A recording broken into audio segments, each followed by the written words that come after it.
Pessoal, boa tarde. Todos conseguem me ouvir? Faz um joia. Legal. Tem mais pessoas aqui, ali, legal. Boa tarde. Meu nome é Roberto Celestino. Eu trabalho na IBM já faz um tempinho e eu tenho trabalhado com inteligência artificial já faz um tempo. Bom, o que eu vim falar para vocês, se o meu passador de slides funcionar, meu passador não está funcionando, agora foi.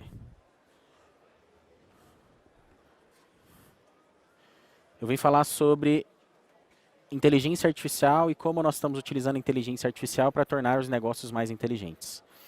Todos nós sabemos que nós, como usuários, estamos cada vez mais exigentes. A gente está exigindo as coisas da forma mais instantânea possível. A gente está querendo aquela validação instantânea. Então, a partir do momento que você tira uma foto e posta no Instagram, você quer saber imediatamente se aquela foto gerou likes, se gerou comentários. Você quer receber essa informação de uma forma muito rápida, de uma forma instantânea.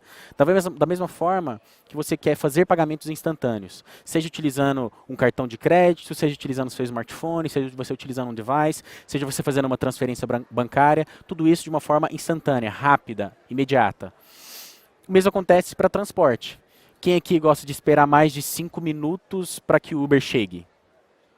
Ninguém gosta. Da mesma forma, como você abre uma página da web, se ela demorou mais de 2 segundos, você já fica impaciente. Então, nós estamos exigindo esse processo instantâneo. E com isso, nós também pedimos comida de uma forma instantânea. Quem que usa iFood ou qualquer outro aplicativo de pedir comida? Se a comida vai demorar mais de meia hora, às vezes você começa a repensar se é aquela comida que você quer. Então, isso é uma característica de uma sociedade digital que está exigindo as coisas mais rápidas. Nós estamos querendo uma satisfação instantânea. Então, a gente quer a todo momento receber uma satisfação sobre algo que está acontecendo. Então, a gente está vivendo numa era em que tudo é instantâneo. Se eu estou conversando aqui com vocês e se por algum segundo, algum momento, a minha voz corte, a gente já fica impaciente porque a gente não está conseguindo entender.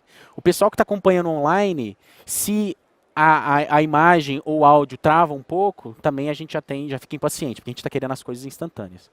E essa exigência do instantâneo nos leva a uma característica que, se um dos nossos clientes tem uma experiência ruim, a chance de ele nos deixar é gigantesca. Porque uma experiência ruim leva esse cliente a não confiar mais em uma determinada marca. Quem já deixou de confiar em uma marca por causa de uma experiência ruim? Então, essa experiência ruim, às vezes, pode ser o valor que você perde da marca e você pagaria um preço a mais para ter uma experiência melhor. Eu, por exemplo, já deixei de utilizar uma internet que estava ok para utilizar uma internet que funcionava sempre, mas eu tive que pagar um preço melhor. Então, isso é uma característica da nossa sociedade. E a experiência por trás disso significa tudo. Então, se eu tenho uma experiência ruim, eu deixo de ter meu cliente dentro da minha base. Então, como é que eu faço para proporcionar essa experiência para o meu cliente? É evidente que nós já criamos vários formatos de criar essa experiência para os nossos clientes. Nós já criamos vários FAQs, nós já criamos várias formas de responder o cliente de uma forma mais rápida, só que eu tenho vários canais diferentes. Eu atendo meu cliente em diversos canais diferentes. Quem aqui tem smartphone? Quem aqui tem mais de um smartphone? Quem aqui já utilizou o Reclame Aqui para fazer alguma reclamação de uma empresa? Quem já utilizou o Twitter? Quem já mandou e-mail? Quem já telefonou? Os canais, eles são infinitos. Eu tenho infinitos canais em que meu cliente pode entrar em contato com uma empresa para poder fazer alguma reclamação, algum determinado pedido. E como é que eu faço para fazer com que essa experiência seja eficiente, que eu consiga responder ele da forma correta e que eu consiga permitir que essa experiência mantenha esse cliente dentro da minha base? E aí que entra o formato de você proporcionar a essas pessoas uma experiência inteligente, uma experiência personalizada, uma experiência consistente. Porque não adianta nada eu proporcionar uma experiência sensacional no mundo digital, mas quando eu vou para o mundo físico, numa loja física, a experiência é péssima. Eu preciso ter consistência nos pontos de contatos que eu tenho com o meu cliente. Porque, lembrando, se eu tiver uma experiência ruim, a chance de eu deixar essa marca é muito grande. E para que eu possa ter uma experiência personalizada, uma experiência que de fato seja significante para o meu cliente, eu preciso utilizar os dados que eu tenho na minha empresa.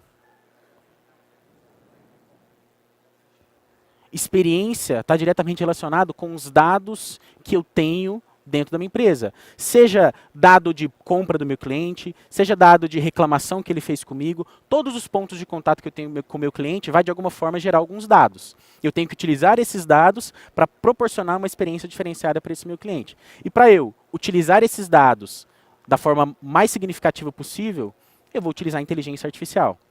Porque não sei se vocês sabem, como já foi falado várias vezes aqui, o volume de dados que nós estamos gerando está crescendo de uma forma gigantesca. Além de eu ter um volume de dados gigantesco, ele está crescendo de uma forma exponencial. E para eu poder, de fato, utilizar e usufruir desses dados, eu tenho que utilizar a inteligência artificial. Inteligência artificial é um termo que já existe há bastante tempo. Mas, na prática, inteligência artificial é o ato ou a capacidade de você imitar a inteligência humana. E quando eu estou falando de inteligência humana, são essas competências que nós estamos praticando aqui agora. O ato de falar, o ato de ouvir, o ato de raciocinar, o ato de prever algo, isso tudo são competências humanas, características humanas. Então eu estou pegando um computador, uma máquina, e estou fazendo com que ela imite essas competências. E isso se chama inteligência artificial. E por que a inteligência artificial cresceu tanto nos últimos anos? Por alguns fatores. O primeiro deles, poder computacional. Todo mundo aqui falou que tem smartphone. Mas vocês sabiam que o smartphone de vocês tem um poder computacional maior do que a máquina que levou o homem até a Lua? Então vocês têm um mega computador na mão de vocês que vocês podem fazer um monte de coisa com esse computador que vocês têm. Além disso, o volume de dados que a gente tem hoje, que antigamente, para a gente poder treinar qualquer modelo de machine learning, era um grande desafio você fazer a coleta de dados, hoje nós temos isso de uma forma abundante. E por fim, nós temos skills para poder criar esses modelos e usufruir de modelos já existentes. Nós temos uma comunidade muito forte para isso. E também o desenvolvimento de Deep Learning, que são algoritmos mais complexos, que conseguem resolver problemas que a gente demoraria muito tempo para resolver antigamente. Esses são os fatores que levam ao crescimento da inteligência artificial no mundo dos negócios. E aí, trazendo essa realidade para o mundo dos negócios, eu posso utilizar a inteligência artificial para várias características diferentes. Eu posso utilizar a inteligência artificial para estabelecer uma interação com o meu cliente, com o meu usuário final. Eu quero proporcionar uma interação personalizada, consistente, só que eu quero proporcionar esse atendimento não para 1000 pessoas, eu quero proporcionar esse atendimento para milhões de pessoas, mas eu quero ter consistência, eu quero trazer características de personalidade. Para isso, eu usufruo da inteligência artificial para trazer esse processo de interação, um processo de interação mais inteligente e mais personalizada. Eu posso utilizar a inteligência artificial para compreensão de conteúdos. Todo aquele processo que a gente tinha, aquela papelada que a gente tinha, eu posso utilizar a inteligência artificial para interpretar esses conteúdos. Obviamente que eu tenho que passar isso para o mundo digital, como foi falado na palestra anterior. Eu transformo isso em um documento digital e começo a interpretar esse conteúdo. Da mesma forma que cada um de nós aqui tem a capacidade de ler um determinado conteúdo de texto e interpretar as informações, eu posso ensinar a inteligência artificial para poder fazer isso. Outro ponto de utilização de inteligência artificial, descoberta de informações. Quem aqui já fez alguma busca em algum site? Qual é a experiência de vocês em buscar uma informação dentro da intranet? É boa, ruim, excelente? Mais ou menos, né? Mais ou menos. O desafio de busca de informações sempre é complexo. Por quê? Porque a gente tem muita informação. Então, eu utilizar a inteligência artificial para fazer uma busca mais inteligente vai me trazer eficiência operacional, vai permitir que os meus funcionários consigam resolver os problemas de uma forma mais rápida. E por último, auxiliar a minha tomada de decisão. Eu quero saber se o meu cliente vai comprar o meu produto daqui 2 meses. Eu quero saber qual que é o comportamento de compra dos meus clientes de uma determinada região. E, com isso, a partir dessas informações que eu vou começar a tomar uma decisão pensando no que vai acontecer no futuro. Então, eu posso utilizar a inteligência artificial para esses 4 grandes blocos. E, de fato, a inteligência artificial ela pode transformar as empresas. E, para isso, eu convidei a Emory, que é Product Owner na Magalu, para poder falar um pouquinho da experiência deles com a inteligência artificial. Obrigada, Roque. Bom, boa tarde, vocês me escutam? Tudo certinho? Bom, como o Roque falou, eu me chamo Emory e eu estou aqui hoje para contar um pouquinho dos casos de uso de inteligência artificial dentro do Magazine Luiza. A gente vai focar mais na experiência com chatbots. Então, como eu disse, eu trabalho no Luiza Labs, que para quem não sabe é o laboratório de inovação e tecnologia da Magazine Luiza. Eu não vou me estender nisso, mas eu quero que vocês entendam que a gente não está falando de uma área. A gente está falando de mais de 700 pessoas dedicadas exclusivamente à tecnologia e inovação no Magalu. Nosso ritmo de desenvolvimento é cerca de 30 deploys por dia. E a gente está em 5 cidades. Então, esse é nosso escritório em Franca, a gente está em Uberlândia e a gente está em São Paulo, São Carlos e Ribeirão Preto também. E do macro para o micro, eu cuido hoje de pesquisa e desenvolvimento dentro do Labs. Para algumas pessoas isso pode parecer estranho, ter uma área de inovação dentro de um laboratório de inovação. Mas qual que é a diferença do meu squad hoje? Hoje a gente tem um pouquinho mais de liberdade poética para pensar em projetos ou soluções a curto e médio prazo e às vezes até que não sejam do core business da empresa. E o que na prática isso significa? Significa que a gente tem um framework comum de desenvolvimento de produto, muito simplificado, onde a gente parte de pesquisa para levantamento de hipótese, para observação, ideação, prototipação, testa, melhora, testa, melhora. A diferença no meu dia a dia é que eu inverto isso daqui e faço exatamente o que toda teoria de produto diz para a gente não fazer. Eu começo da solução e começo ao invés do problema. E por que a gente faz isso? Porque a gente é um squad experimental. O meu objetivo é fazer experimentação. Então, aí é que parte a diferença da criação dos chatbots do Magalu. Eu não fiz um chatbot para resolver um problema operacional de uma área. Eu fiz um chatbot para exemplificar uma pesquisa dentro de um campo de inteligência artificial, que na época era o processamento de linguagem natural, NLP. E o que isso significa? Significa que no início eu testei praticamente todas as plataformas que existiam de construção de chatbots, de tecnologias cognitivas, designs diferentes entre chatbot, com botão e sem botão, transacional ou de engajamento. A gente fez tudo isso. Houve uma época onde eu tinha 12 chatbots em produção da Magazine Luiza, fazendo testes de plataforma ou de contexto ou de outras coisas que a gente queria colher. E tudo isso trouxe alguns resultados, porque tudo que a gente sobe com indicador. Foram esses números que eu levei para as áreas de negócio e foi aí que a gente tomou a decisão de um produto experimental para um produto maduro. E aí eu parti do início de falar, ok, este produto funciona, como eu aplico num problema real da Magazine Luiza? Fazendo isso, a gente chegou em duas grandes pilares. O problema de negócio, eu preciso levar mais eficiência ao meu atendimento, e o problema do cliente, que era, eu quero ter calor humano no meu atendimento. E aí, eu trouxe aqui só para exemplificar na prática o que é. Isso aqui são conversas reais, ali é um caso de engajamento, calor humano, aqui é um caso puramente transacional. Duas necessidades diferentes, duas formas de se conversar com o cliente de forma diferente. E aí, onde é que está a Lu nisso tudo? Por que eu trago isso? Porque a notícia triste, para talvez a maior parte das pessoas, é que a Lu não é um chatbot. Para quem não sabe, a Lu existe desde 2001. Ela começou como Tia Luísa, foi só em 2009 que a gente transformou ela para a Lu. Em 2011 ela entrou nas redes sociais e em 2013 ela virou de fato a Lu que a maior parte das pessoas conhecem hoje.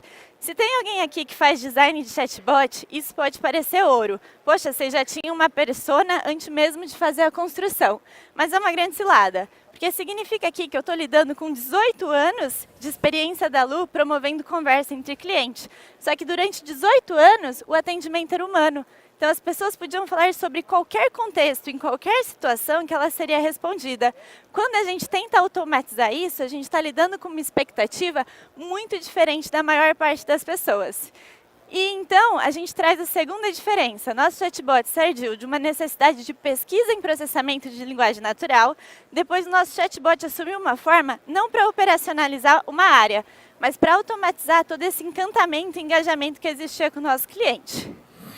E aí, para quem não conhece, o que nosso chatbot faz? Ele foi a nossa primeira versão teste de chatbot transacional. Esse era o nosso objetivo.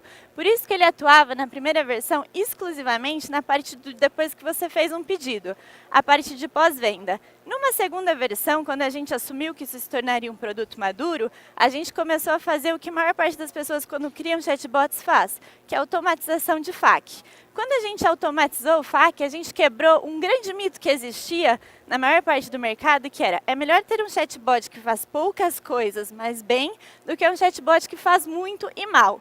Para o nosso cliente, não. Nosso cliente quer manter uma conversa. Você só mantém conversa se você souber falar sobre vários assuntos. Quando a gente incluiu o FAQ, nosso NPS duplicou, exatamente porque a pessoa conseguia falar mais sobre outros assuntos e ter uma experiência de fato conversacional. Depois a gente subiu uma terceira versão, porque eu não aguentava mais lendo a amostra das pessoas perguntando qual era a playlist do Spotify da Lu, porque elas de fato fazem isso, e a gente adicionou uma série de curiosidades sobre ela. Hoje a gente já tem um modelo mais sustentável, que é sobre análise e demanda. E quais foram os números? Porque todo mundo quer saber os números do bot da Lu. Eu trouxe aqui um mês normal, não estou falando de Black Friday, não estou falando de Dia das Mães, não estou falando de Natal. Um mês extremamente comum, a gente tem cerca de 218 mil atendimentos, quase 1 milhão de mensagens trocadas, mas o número que as pessoas mais gostam é 60% das pessoas que falaram com o bot não ligaram no saque.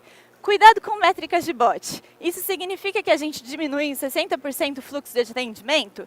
Não. Significa que a gente criou um novo canal, onde a gente possibilitou que pessoas que não ligam na URA falassem com a gente, e de bandeja a gente pegou algumas pessoas que ligavam na URA e pararam de ligar. São outras formas de se olhar o produto. Eu costumo entrar em métricas, mas o Rock vai me matar, então eu vou avançar um pouquinho, porque eu também vim aqui para falar sobre outros produtos onde a gente aplica inteligência artificial no Magazine Luiza. Eu vou falar bem por cima, o chatbot é um deles, mas vocês têm oportunidades em várias áreas do seu negócio. Por exemplo, a gente faz pricing dinâmico. De 2 em 2 horas, a gente atualiza a parte do catálogo, parte do preço do catálogo automaticamente, olhando para o mercado como é que ele está precificando. Isso é feito por um algoritmo. A gente também tem alocação de verba por campanha e canal, feito de forma inteligente. O nosso algoritmo mais famoso é o Bob, que é o de recomendação de produto para clientes. Hoje ele já está avançando, evoluindo, e a gente faz recomendação para clientes em loja física, cruzando o histórico de compra na Magalu como um todo. A gente também faz predição de demanda e logística, que é basicamente tentar prever se um produto vai ter atraso ou não. Espero que eu tenha atendido vocês. Desculpa, Rock. Obrigada. Salva de palmas. Obrigado, Emory. Obrigada, Rock. Então, o Magazine Luiza é um dos exemplos de como a gente tem utilizado a inteligência artificial para transformar experiências e proporcionar experiências inteligentes para os nossos clientes. Além do Magazine Luiza, existem vários outros clientes no Brasil que utilizam inteligência artificial, utilizam o Watson da IBM para poder proporcionar experiência diferenciada para os seus clientes. Eu destaco aqui alguns deles: a Oi, o Banco Original e o Banco do Brasil. Lembrando que cada uma dessas empresas adotaram uma estratégia diferente de como eles vão utilizar a inteligência artificial. Banco do Brasil e Banco Original adotaram uma estratégia voltada para o cliente final, utilizando o próprio aplicativo deles, e também partiram para o WhatsApp Messenger. Hoje o Banco do Brasil, eles também faz uma interação com o cliente final utilizando o WhatsApp. E aqui traz um ponto importante, que é: não necessariamente eu tenho que levar o meu cliente para um canal que eu quero que ele comunique comigo. Talvez eu vou ter que entrar em um canal de comunicação em que ele esteja presente para que eu possa proporcionar essa experiência diferenciada. E a Oi, que começou com um dos projetos voltados ainda para a página web, está cada vez mais expandindo isso para atendimento via redes sociais, atendimento via WhatsApp, Facebook Messenger, está entrando em todas as redes sociais para, de novo, proporcionar essa experiência de interação diferenciada para os seus clientes. Além de sistemas de atendimento em que eu posso não só resolver problemas de produto, como também atuar em dúvidas transacionais ou fazer algum pedido, alguma requisição, nós também temos casos de uso que têm como objetivo transformar uma experiência que às vezes nem existe. No caso da Volkswagen, eles transformaram o manual do carro para um manual cognitivo. Não sei se alguém já teve essa experiência. Quando a gente vai procurar alguma informação no manual, a gente tem vários desafios. O primeiro deles é achar onde está o manual, né? Porque nem sempre a gente sabe onde está o manual. Depois que a gente acha o manual, a gente vai ter que achar a informação no manual. Então, esse processo ele é um pouco desgastante. Às vezes você nem tem o interesse de buscar aquela informação. Então, o que a Volkswagen fez? Eles pegaram toda essa informação e trouxeram essa informação para o aplicativo. Então, qualquer pessoa que tenha um carro, no caso, a gente está falando de Virtus, Tiguan, Jetta e T-Cross, qualquer pessoa que tenha um desses carros pode baixar o aplicativo, colocar o número do chassi do carro e fazer perguntas sobre o carro, tirar dúvidas sobre o carro.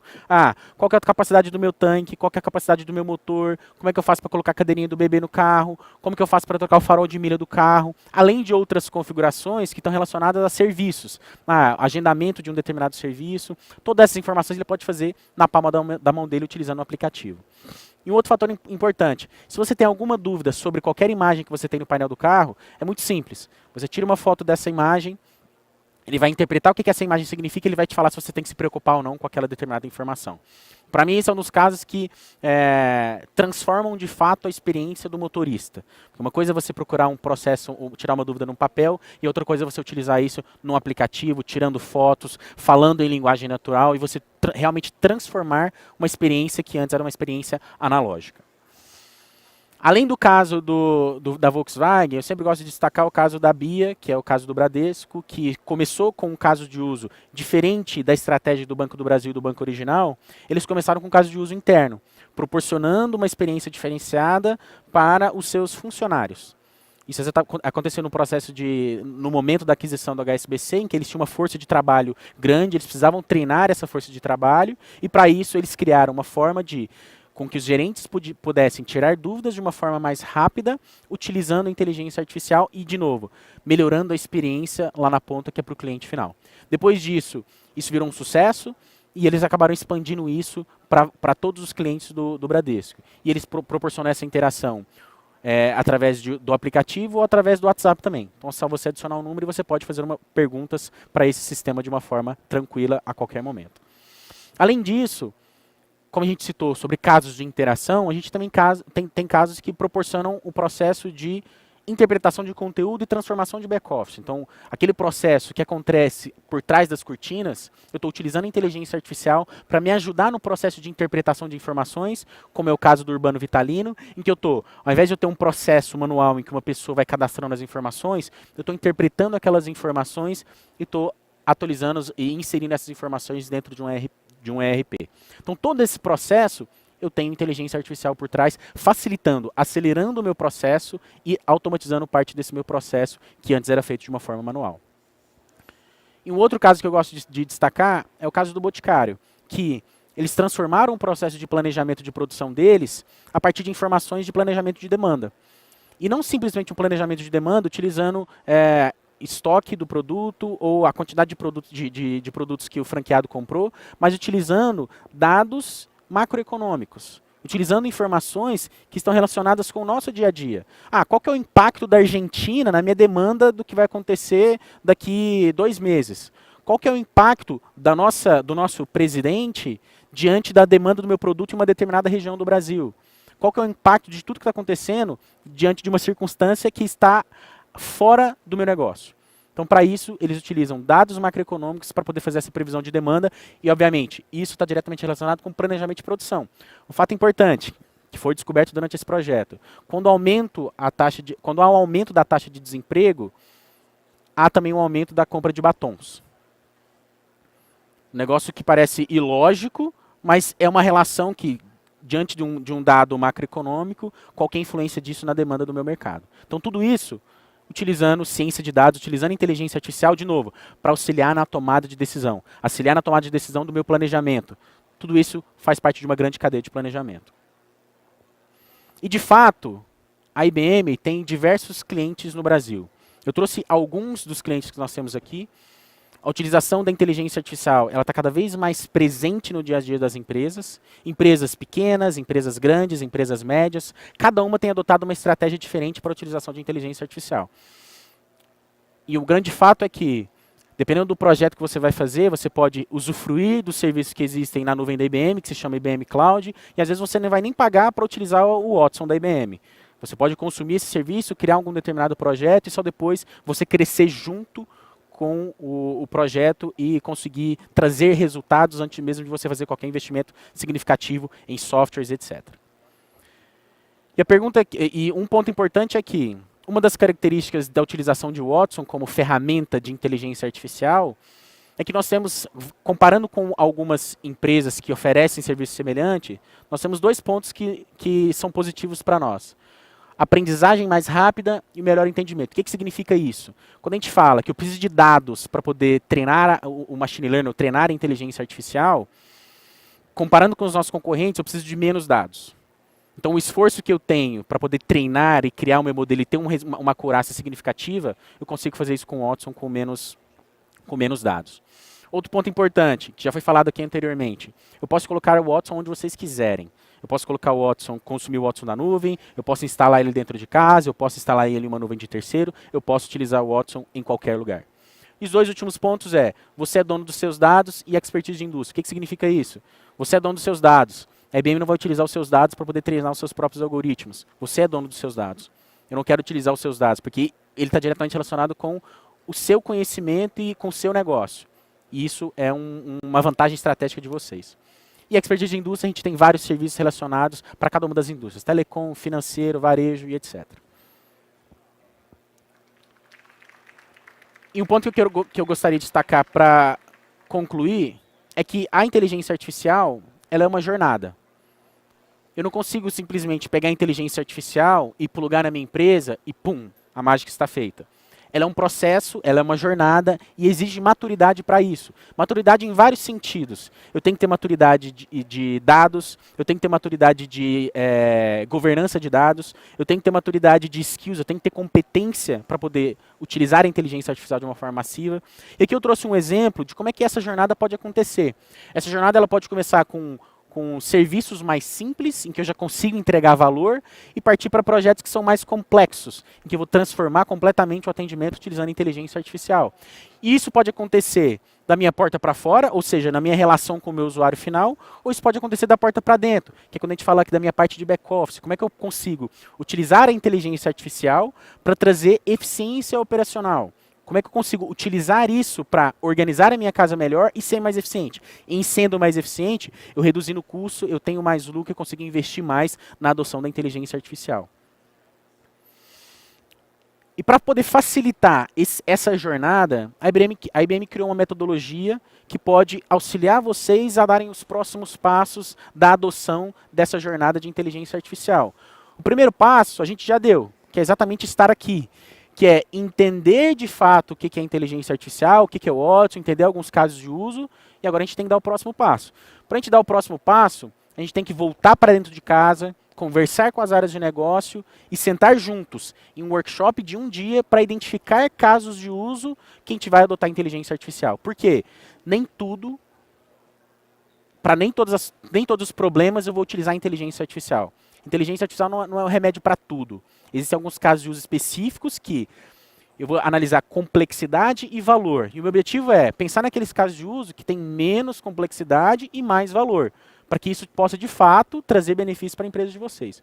Uma vez que a gente definiu quais são esses casos de uso, a gente parte para um processo de uma sessão de Design Thinking, que é uma metodologia que a IBM utiliza também, onde a gente vai pegar um desses casos de uso, a gente vai aprofundar nesse caso de uso. E esse aprofundamento desse caso de uso está diretamente relacionado com a validação disso com o usuário final. Isso, quando a gente fala de usuário final, pode ser o meu cliente lá na ponta, pode ser o meu funcionário. Esse cara ele tem que fazer parte do meu processo de Design Thinking, que é exatamente essa etapa aqui. O próximo passo depois disso é como é que eu faço a criação do meu primeiro modelo, do meu MVP, do meu Minimal Viable Product. Uma vez que eu defini esse caso de uso e me aprofundei nele, está no momento de eu prototipar. Então eu crio um protótipo e levo isso para poder testar com os meus usuários. Uma vez que eu testei isso e isso me trouxe alguns feedbacks e eu melhorei esse meu protótipo, eu começo o meu processo de expansão dele para outros casos de uso. Isso aqui é um mapa de como vocês podem dar os próximos passos para a adoção da inteligência artificial. E o grande questionamento aqui é o seguinte: o ponto que a gente está discutindo não é se eu tenho que adotar a inteligência artificial ou quando eu tenho que adotar a inteligência artificial. O ponto é, por que eu ainda não adotei algo com inteligência artificial? Isso pode ser um projeto pequeno, pode ser um projeto grande, eu posso começar vários projetos pequenos, mas eu tenho que dar o primeiro passo. O quanto antes eu der esse passo, melhor vai ser para mim. Esse aqui é o LinkedIn da Emory, então se vocês quiserem acessar o LinkedIn dela, ela também vai estar lá no final, se vocês quiserem conversar, lá num ambiente chamado Meet the Experts, vocês podem ficar à vontade para poder nos contactar. E aqui também está o meu QR Code para vocês acessarem lá no LinkedIn Me mandem uma mensagem ou conversem comigo. Se vocês quiserem dar o próximo passo dessa jornada de inteligência artificial, estou aqui à disposição para ajudar vocês nessa jornada. Muito obrigado. Obrigada.